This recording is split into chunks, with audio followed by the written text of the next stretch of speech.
We've now met two of the important characters of Maverick's ongoing series, the man himself and young Chris Bradley. Maverick was an ally of Logan, aka Wolverine of the X-Men, back when the two men did work for the CIA on Team X, along with a man named Victor Creed. Creed would go on to become the murderous Sabretooth and plague both of those men for years. Maverick is also a victim of the legacy virus, which specifically targets and kills mutants. The same is true of young Chris Bradley. He manifested electrical abilities and was invited to Charles Xavier's Institute for Higher Learning, home of the X-Men. There he trained, gaining control over his powers. Unfortunately, Chris also tested positive for the legacy virus. Upset, but hoping for a life that's as normal as possible, Chris returned home, his future uncertain. But there's one more player in this saga that we need to introduce, and we'll meet her in today's issue, a Maverick one-shot that was released in January of 1997. Maverick's past is coming back to haunt him, and he might not have much of a future before him. What is a covert operations specialist to do? My name is Ben, and this is Comic Book Breakdown episode 10.2, Maverick, Prologue Part 2.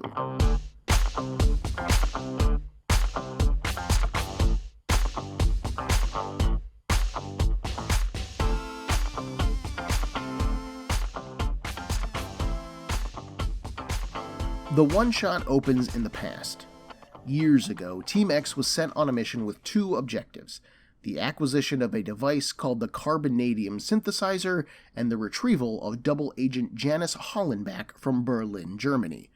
The synthesizer was a device capable of rendering the substance carbonadium into a liquid state, from which it could then be reshaped. Russia's own personal super soldier, Omega Red, has tendrils of carbonadium and both needed the device to survive and protect his country's secrets. Half finished but fully lethal, Omega Red pursued Team X. In order to simplify the mission, Agent Creed shot Agent Hollenbeck. If she was dead, then whatever intel she knew would be lost with her. As Omega Red approached, Creed hurled a pair of thermite grenades at him, thus trapping the team 10 stories up and cornered. With no other choice, and Logan and Creed knowing that they would survive at least thanks to their healing factors, the trio jumped. Maverick made sure to bring Hollenbeck's body with them. She might be dead, but she was also evidence of Creed's murderous ways, and Maverick wanted to make sure that their employers knew it. But as they fell, Omega Red's tendrils snaked out and grabbed Maverick in midair. With contact made, Omega Red was able to unleash his mutant power, death spores that would drain the life force from his victims. And as Maverick struggled, he could feel the spores sinking into him. He opened fire, blasting Red with hot plasma and bullets, but neither could do enough to harm him. As the tendrils tighten around Maverick, he shouts that this isn't happening.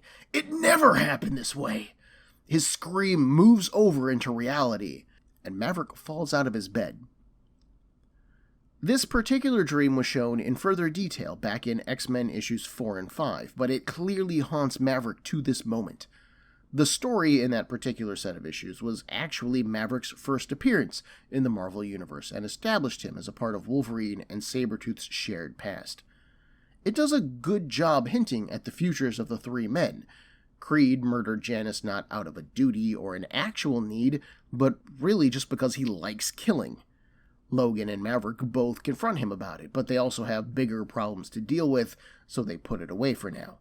But Maverick clearly takes issue with Creed's acts as he plans to bring Agent Hollenbeck's body back as proof. This isn't the first time that Creed's impulsive, selfish actions have hurt someone, but Maverick was too tired of seeing it happen. We also get Maverick's last name mentioned for the first time in our series of issues, and it is North. I can't remember if Maverick's full name was revealed back in those X-Men issues, so I'm going to stay coy with it. Maverick's past and identity play a big role in his ongoing series, so I want to be able to address it as it comes up. There's also a moment where Maverick references Creed's ability to survive any kind of injury or wound that he takes. Creed laughs at this, asking if he suspects the US government of having their own mutants working for it, like Omega Red did for the USSR. The accusation doesn't get far as Creed continues to fall and Maverick gets to deal with Omega Red, but it's the first time that I remember any of the Team X members addressing their superhuman status. It's clear that Logan, Creed, and Maverick don't know a lot about each other, and it's hard to tell if Logan or Maverick even realize that they are mutants at this point. They could just be guys who think that they're hard to kill and not realize that there's an explanation for it. It's also the first time that I realized that I don't know what Maverick's powers are at this point. They're never mentioned at all in Wolverine issue 87. Maverick just uses guns throughout the issue. And even here, we still haven't seen Maverick use his powers, whatever they are. Huh. For those unfamiliar with him, Omega Red is a Soviet-era super soldier. He's basically the USSR's version of Wolverine, except where Logan was a decent enough human being, Omega Red was originally a serial killer named Arkady Rosevich. As Omega Red, he is a tank of a being. He's tall, well-built, and freaking mean. He has long blonde white hair, normally worn in a ponytail, with alabaster white skin. 2 long carbonadium coils are implanted in his body and exit through the underside of his wrists. The coils are nearly indestructible and allow Rosevich to channel his mutant death spores into his victims. Omega Red has kind of become a joke villain over the years. He's just been beaten so many times. It's nice to see him treated as an actual threat here. This is the Omega Red that I grew up with and that I feared, and I like Hama's serious treatment of him here. Wilfred Santiago does the artwork for this one-shot, and it is rough. Not necessarily in a bad way, though. Santiago pencils and inks here, emphasis on the inks. This book is draped in blotted, spackled darkness, perfect for its underworld/espionage tone. This isn't a story about superheroes saving kittens and old ladies. This is a war story, full of needless death, covert missions, expendable soldiers, and living weapons. Team X doesn't get to fight with flashy superpowers, but rather thermite grenades, handguns, and their body armor. Their faces are worn and rough, the whole book struggling to pull them and the world down into shadow. Marie Javins returns as colorist from Wolverine issue 87 and maintains the flashback feel that she established there. The colors are mostly dull oranges and browns, but they work less effectively here. The overall darker tone of the artwork seems to bleed the life out of the figures and panels. Where before the flashback felt like the pictures were taken from an old government file, this kind of looks more like an old film reel, deteriorating with age. It's much more frustrating here than it was in Wolverine issue 87. It feels more slapped together. This is a huge shame, as Santiago's black and white artwork must look amazing. The contrast between the shadows and the darkened areas would pair well with the negative spaces, too. Ugh! Think about Omega Red's pure white skin against all those shadows, or the explosions caused by the flames from Creed's thermite grenades. This issue should look awesome, but instead, it's honestly forgettable. Anyways, Maverick rolled out of his bed, startled awake by his memory-turned-nightmare. He's dressed only in his boxers and bandages, which cover his face and chest. His hotel room is a mess, a sign of how he lives, with no personal effects, unclean with pizza boxes and empty bottles of beer lying around. He goes over his dream, focusing on how he enjoyed his past. And he might as well, given that he's dying. A woman's voice interrupts his thoughts, referring to him as Herr Nord, which is German for Mr. North. Maverick scoops up a pistol and whips about, declaring that name is as dead as he is. Who is this intruder? How did they get in? And how did they know about Nord? A blonde woman in high heels and a purple dress steps from the shadows. She is the third party that we've been working towards, Elena Ivanova. She is a psi talent, formerly of the KGB, basically a telepath. She's actually a product of the same program that created Omega Red originally. As for what she knows and how, well, she's read his file. Maverick asks if she made him recall that memory, but Elena says that she didn't. She changed the ending, yes, but nothing more. She can't read Maverick's mind without damaging those memories, and she needs those memories. She wants Maverick to help her hunt down Sabretooth. Important side note here, since Wolverine issue 87, Sabretooth failed in his quest for redemption. He escaped the X-Mansion, nearly killing the X-Man Psylocke and wounding Archangel before being subdued once again. He was then turned over to the government, who put him on their own team, X-Factor. He would later turn on and mutilate X-Factor, but at this point in time, Creed should still have been working with them. Maverick, however, scoffs at being able to help anyone, and he shows the damage that the virus has done to his face to Elena. On a bad day, he says, he can barely get out of bed. Drinking takes the edge off, but he is in constant pain. How can she expect him to help her? And for what, revenge? Maverick puts on his faceplate. Right now, revenge just doesn't seem that important to a dying man. Elena explains that Sabretooth killed her mother to slight her father. She has been hunting him for years, and she will find him. Once she does, she will kill him, and finally know peace. She then informs Maverick of two people surveilling his room. One is across the street in an alley, and Maverick isn't worried about that one. He knows John Wraith, who vanishes in a flash of lightning. The other person, armed with two snaking coils, is the real danger here. That is Omega Red, and Elena has led him straight to Maverick. Pause real quick. God, are you bad at this, Red? Like, I know that he's like 6 feet plus, and super muscular, and albino, and covered in armor, and he's just letting his coils whip around in the air. This is a terrible way to spy on someone. He's like the only person in the Marvel Universe with coils. How can you not expect to get caught? As bad as Red is at spying, I would like to point out that that's not his nature. He's meant to be a weapon, a living bomb, dropped into a mission to kill anything there is and still walk out alive. He isn't really trained or built for spycraft, and he is a bit of a dum-dum, so I forgive this terrible job hiding here.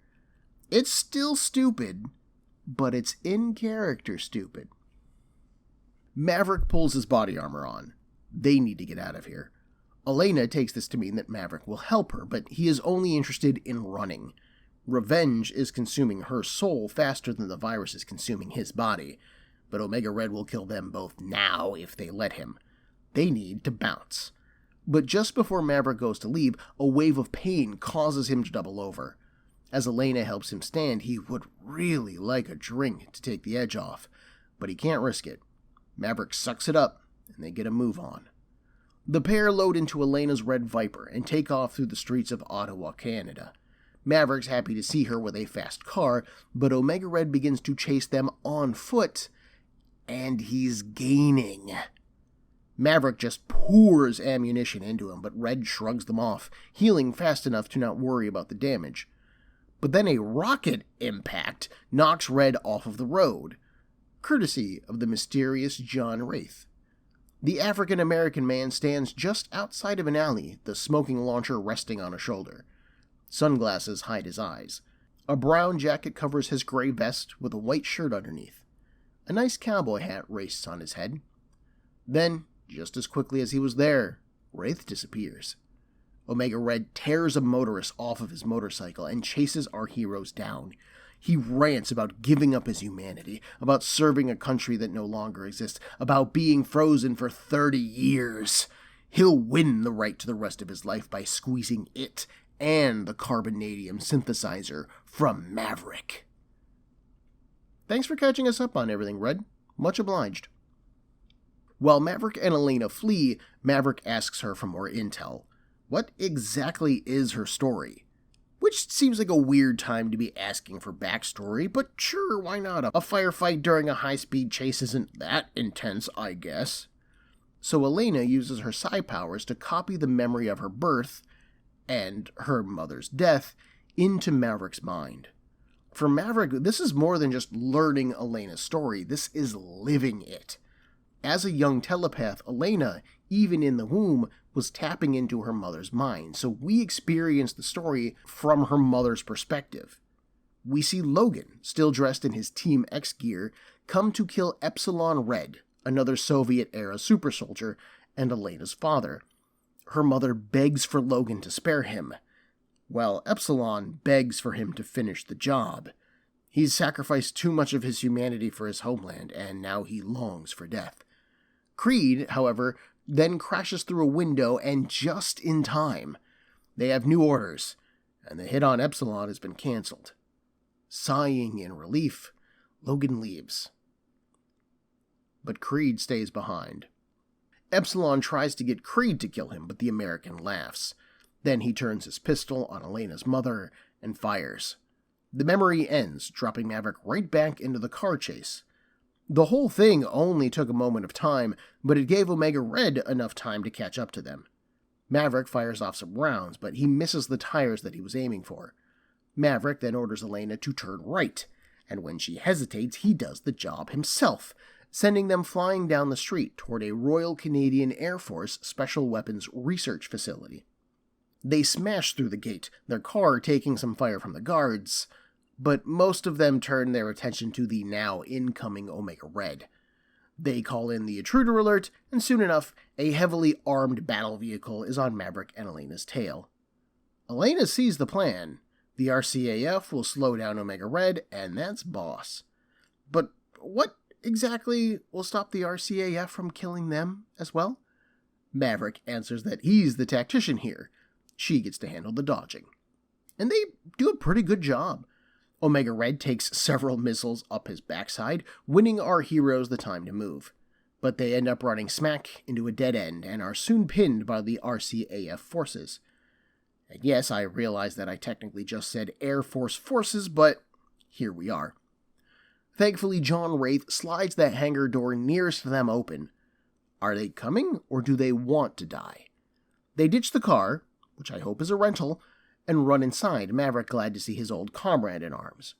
Wraith gives them directions underground and out of the base. He needs to finish things here before he can go.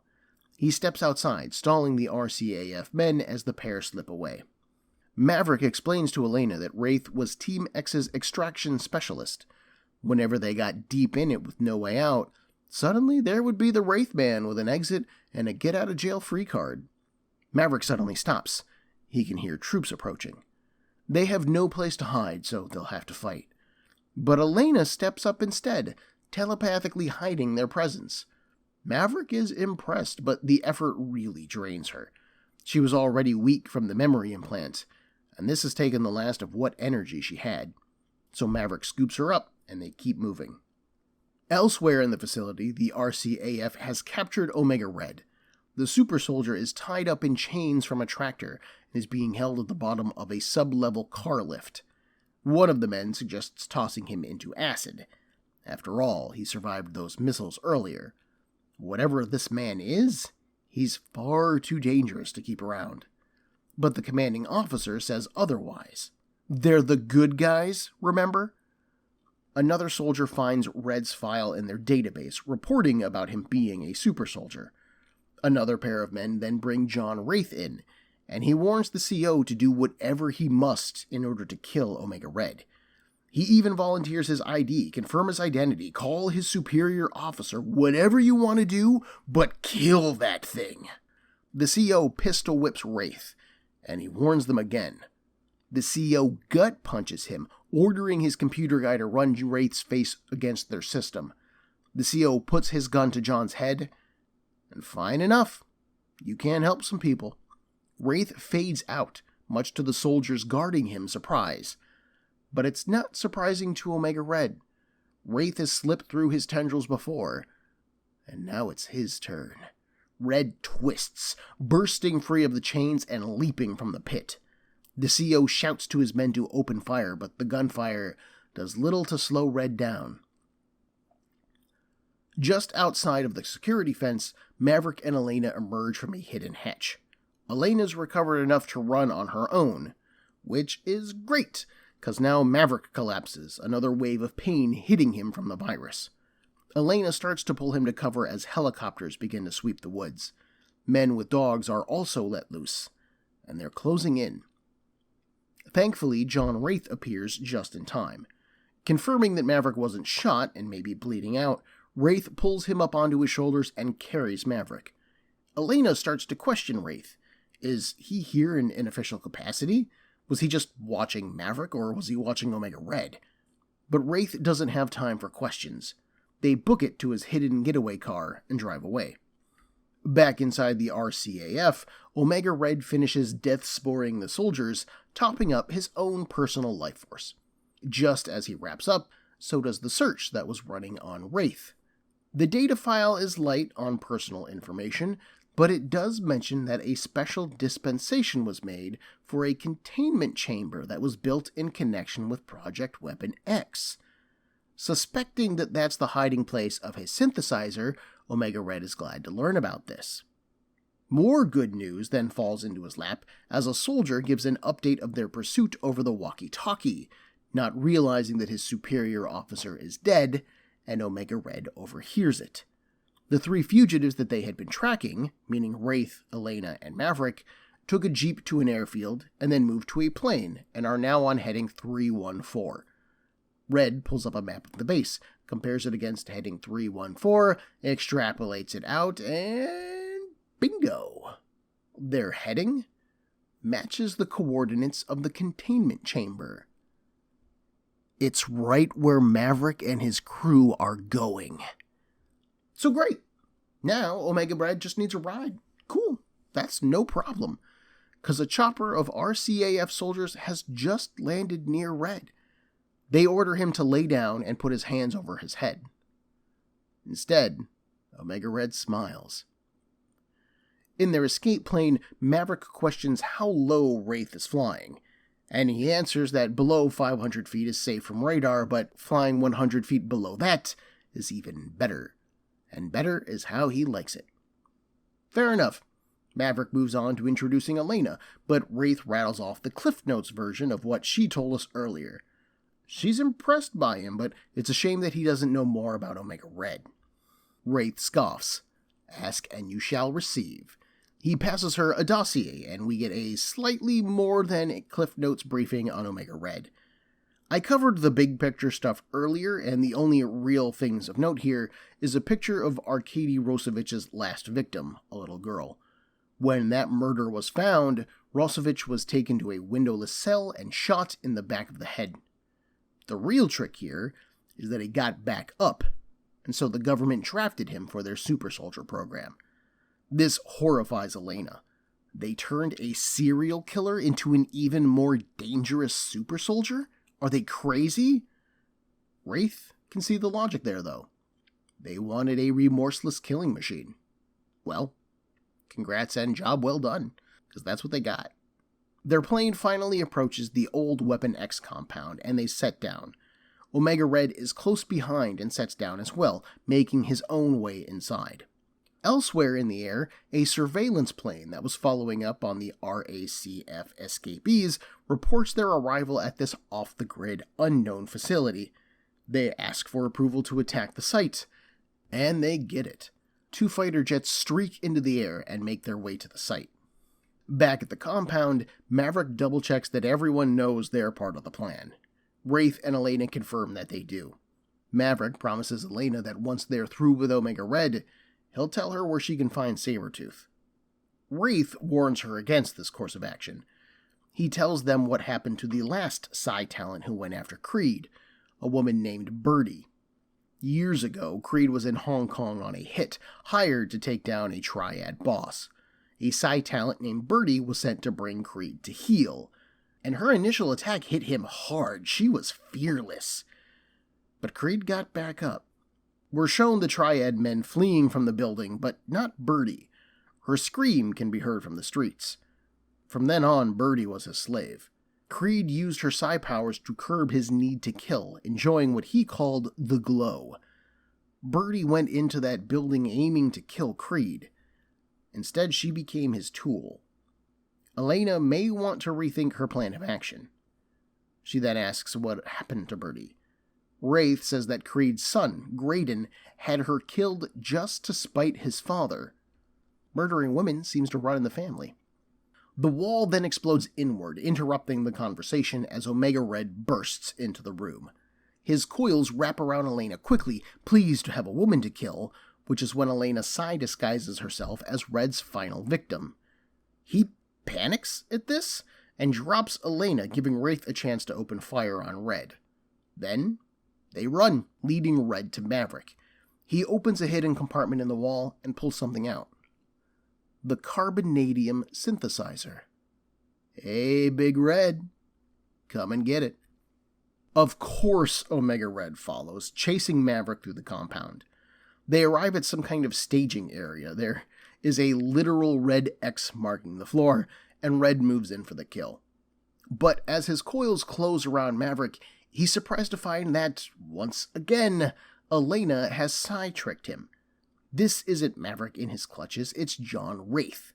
Elena shouts for Maverick to pull the switch, and he shouts for Wraith to get out. Wraith pulls another fade, Maverick throws the switch, and the chamber comes to life. This room is a containment chamber, in case a Weapon X experiment went rogue and needed to be held indefinitely. And given Logan, the most famous Weapon X result of all, escaped from this very facility, I have to say, this room doesn't impress me much. Anyways, the walls and floors close in on Red, sealing him inside. Red, however, isn't impressed either. Maybe this could hold your namby-pamby Weapon X projects, but it cannot hold a Soviet super soldier! Why, you would have to collapse the whole facility on him to trap him there. Well, remember those fighter jets from earlier? Turns out that Wraith let them get picked up on radar, specifically so that the RCAF would track them and bomb this facility to all hell. Having been informed of that, our heroes book it to the vehicle garage and find Logan's old car, a Lotus 7. They hotwire the car and burn rubber, managing to escape the blast in a scene that would make Michael Bay proud. The facility crumbles inward, trapping Omega Red in tons of steel and concrete and debris. Our heroes return to their plane, and Maverick tells Elena that Creed's last known location is Falls Edge, Virginia, home to the government-run team of mutants called X Factor. But Maverick doesn't think that she'll go through with this revenge of hers. If she was so desperate to get at Creed, she could have just pulled that information from his mind. Screw whatever damage that might have done to him. He's dying anyway, what would it matter to her? She's a good person, and she won't kill Creed. But then, suddenly, he passes out. Wraith begins to pull Maverick from the car. It's a real shame that Maverick is going to just return to his hotel room and die. Alone, by himself, with no one there to care for him or help him. Yep, it's a real shame. Elena pauses for a moment at this. She rests her hand on Maverick's. No, he won't be alone. As sweet as that ending is, holy crap, is it an abrupt ending. Like, we get no closure, there's no setup for whatever comes next, it's just dead stop. And part of the reason for that dead stop is because, despite this being a Maverick one-shot issue, it's not really a Maverick story. I don't know if Larry Hama was unable to work these details into his Wolverine ongoing series, which he was still writing at the time, but it had long since moved on beyond these type of Black Ops missing pieces of Wolverine's history type of stories, but everything here is built out of those bones. The plot details of the first carbonadium synthesizer, Omega Red's origins, Epsilon Red's story elements, which I really wasn't expecting and know very little about, John Wraith's involvement in everything, the origin of Birdie and Sabretooth's relationship, including her death, the end of the C-Synth story, and the nods to Wolverine's own ongoing series, including the lack of defenses at the Weapon X compound, which Logan previously tripped and destroyed on a visit, and that the car Logan used to get there was still there. These are all established story points, and Hama connects them well, but they're all Wolverine's story points. Almost none of this stems from Maverick's background or personality or his own little world. And I feel like there are way too many of these points. Rather than being intrigued by all of this Black Ops backstory, I actually kind of feel overwhelmed. I wanted to learn more about Maverick. I wanted to meet Elena. I didn't want Omega Red's life story. I didn't want John Wraith to save the day. I wanted Maverick. And I don't get enough of him because Larry Hama spends so much time filling us in on these Wolverine-related issues that he neglects our main cast. The core of this story is Maverick and Elena's new relationship. They certainly bond, I can't argue that. You don't experience the death of someone's mother without any emotional repercussions. But I kind of question the rest of their bond. We're told that Elena needs Maverick because of his knowledge about Creed, but Wolverine knows where Creed is as well. And if Elena's KGB contacts can tell her that Maverick is living in a run-down Ottawa hotel room, why can't they tell her where Sabretooth is? Or where Wolverine is? I mean, sure, the KGB hadn't been active since 1991, but they had files on where Maverick was in 1997, so why not the X-Men or Wolverine? In fact, if you pitched this book a whole different way, I'd argue that we could fix some of my problems. But we'll get back around to that. The rest of their relationship works well enough. They each fought for the other, each one relied on the other, and both helped the other reach their shared goal. Neither of them lied, dodged responsibility, or tried to get out of their end of the deal. Mutual respect is a good basis for a friendship, but it still doesn't feel like the core narrative element of this book. The mysteries and the histories are the actual core. I mentioned before that I liked seeing Omega Red again, but good God, he never shuts up about needing the C synthesizer. He talks about needing it 5 times in this one issue. Red doesn't get many talking scenes, and like half of those scenes are just him restating his goal. That is some one-note villainy right there, and that frustrates the crap out of me. I also don't know how the C synthesizer is supposed to keep him alive. I looked up what the synthesizer did, and it just makes carbonadium shapeable. Omega Red already has carbonadium implanted in his body. Does he want more of it? What's this supposed to do for him? We're told numerous times that he needs it to survive, but, I mean, Red's alive and kicking here, and he has been for years. He seems to survive pretty well without it, so I don't think that the story does a good job of explaining why he needs it. I'm also annoyed at the story elements regarding Rosovich's last victim. He liked to kill women and girls specifically, so why does Elena appearing as his final victim freak him out? I could buy a surprise, a quick whoa, and then like a backstep, but not the you? No! That he unleashes. He didn't feel remorse for her death, so he isn't racked by guilt or horrified. I can only guess that seeing her made him relive his initial death, and the trauma of that is what really hits him. John Wraith intrigues me, but he is a living plot device here. He shows up with exactly what's needed, exactly when it's needed. A rocket launcher, an escape route, a plan. I like a teleporter as an extraction expert. That's a neat idea, and I like his ongoing concern for Maverick. He's calm under pressure, and there's a relaxed air to Wraith's dialogue that I enjoy as well. He's kind of particularly normal, which I guess is what you want a covert operative to feel like. I strangely don't want to know more about him. I don't need to know what Wraith's childhood was like or what his life story is. Maybe it's because he's a well-executed plot device that I don't want to know more? I'm not sure. I like him as he is, and I'm pretty cool with that. But we're told outright that Wraith flies their plane so far below radar that no one should be able to pick them up. But then later on in the issue, Maverick says that Wraith flew into the radar field in order to get attention on them. These two story elements directly contradict one another, and that frustrates me to no end. I really like the idea of this issue. Maverick going on one last job, struggling to survive his enemies and his own body, exploring his missing past. But what we're really exploring is Wolverine's past, and the book suffers for it. Maverick has little to no personality, Omega Red is a Soviet train barreling through the book, and we don't set up a new narrative at all, it just finishes up old business. Maverick is still dying of the legacy virus, so yay! We did get to meet Elena, and that's important, but if this book was meant to launch Maverick's ongoing series, I'd say that it does a really poor job. This is one of those not great, but not horrible type of books. Sorry, Mr. Hama. It honestly pains me to say this. Maverick could be super interesting. I mean, if it works for Wolverine, then it could work for Maverick. But we're so bogged down in old business to truly focus on Maverick's own business. And that's where things should be shifted. I mean, really, this shouldn't be a Maverick one-shot. This should be a Team X one-shot. Nearly all of the story elements we're dealing with here spin out of Wolverine's backstory as it relates to Team X.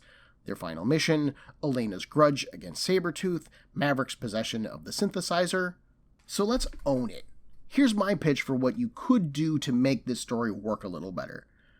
Given her own background as a KGB specialist, Elena Ivanova makes a deal with Omega Red. She will find and retrieve his carbonadium synthesizer if he captures and helps her to kill Sabretooth.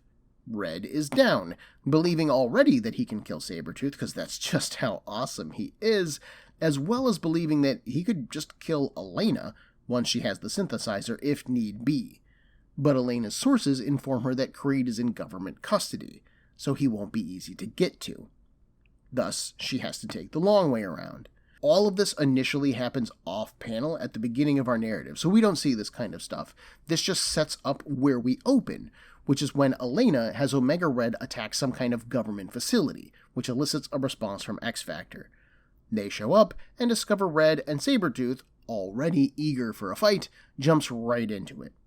Unwilling to work with the rest of X-Factor, because that's the kind of guy that he is, Sabretooth is separated by Omega Red from the group. Omega Red gains the upper hand, and he knocks Creed out. He then teleports away.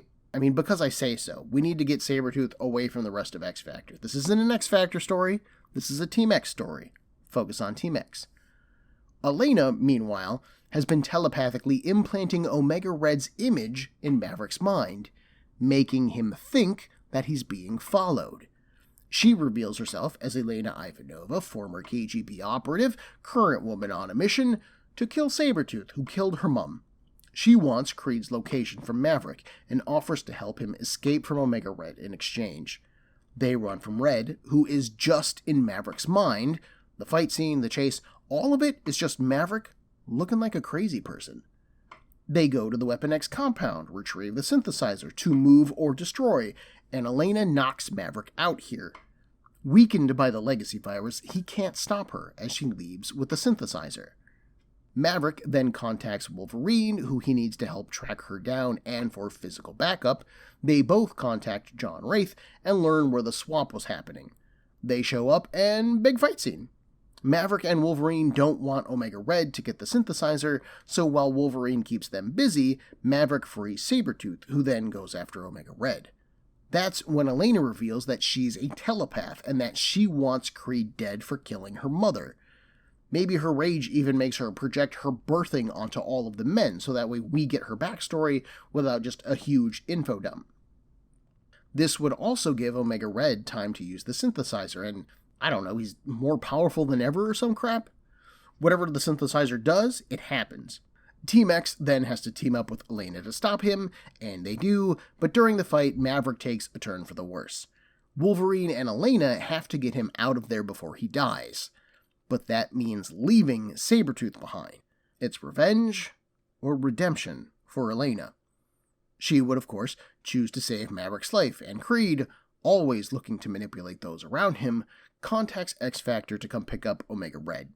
The story could end with Maverick being discharged from the hospital or whatever, and Elena would meet up with him. She apologizes for using him and promised to make up for it. End of issue. La-di-da. I would still argue that this isn't perfect, but I feel like it plays more into the spycraft angle with Elena manipulating everyone. It uses the elements of Team X in a more modern setting, and does a better job examining at least Elena's character, and sets up an interesting dynamic between her and Maverick moving forward. Plus, you slap a big old Team X logo on the front of this bad boy and a cool-looking Wolverine image, and it is bound to sell. Hell, pitch this book in today's market and it's a 4-issue miniseries or a series of 4 one-shots that cost like $5 or $6 each. Easy. It's been a while since I pitched a redo of a book, so I'll admit that I might be a bit rusty.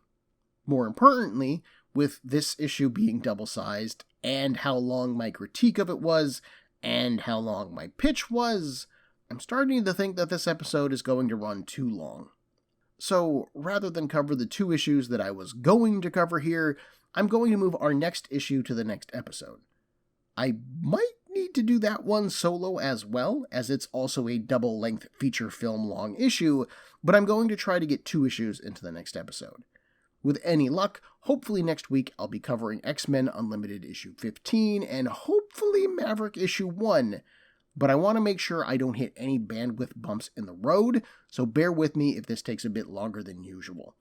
Worst case scenario, next week will be a single issue week, and then the week after that we're back at 2 issues per episode, and are fully focused on Maverick.